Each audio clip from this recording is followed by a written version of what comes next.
Ipinag-utos ni Pangulong Duterte ang pag-aresto sa may-ari ng Mighty Corporation dahil umano sa economic sabotage. Ayon kay Chief Presidential Legal Counsel, Attorney Salvador Panelo, iniutos ito ng Pangulo sa cabinet meeting kahapon. Kasunod ito ng pagkasabat noong nakaraang linggo ng mga smuggled product, kabilang ang ilang brand ng sigarilyong gawa ng Mighty Corporation na peke umano ang mga tax stamp. Kanina, pumunta sa tanggapan ng National Bureau of Investigation ang nagpakilalang may-ari ng kumpanya na si Alexander Wong Choo King. Nakipagpulong siya kay NBI Director Dante Gueran at nagsabing makikipagtulungan daw siya sa anumang investigasyon.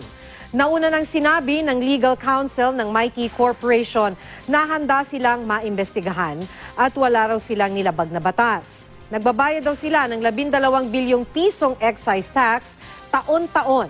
Kinwestiyon din nila ang pagkumpiska ng mga sigarilyo, pati na ang pag-inspeksyon sa tax stamp dahil wala raw itong approval ni BIR Commissioner Cesar Dulay. Samantala, ibinunyag pa ni Panelo na tinangka umano ng may-ari ng kumpanya na suhulan si Pangulong Duterte.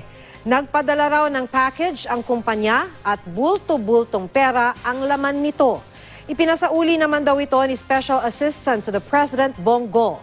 Wala pang pahayagang kumpanya kaugnay nito. Hinimok naman ni Finance Secretary Carlos Dominguez ang Customs at BIR na kasuhan ang mga may-ari ng mga nasabat na smuggled product, pati na ang mga kasabwat umanong opisyal ng gobyerno.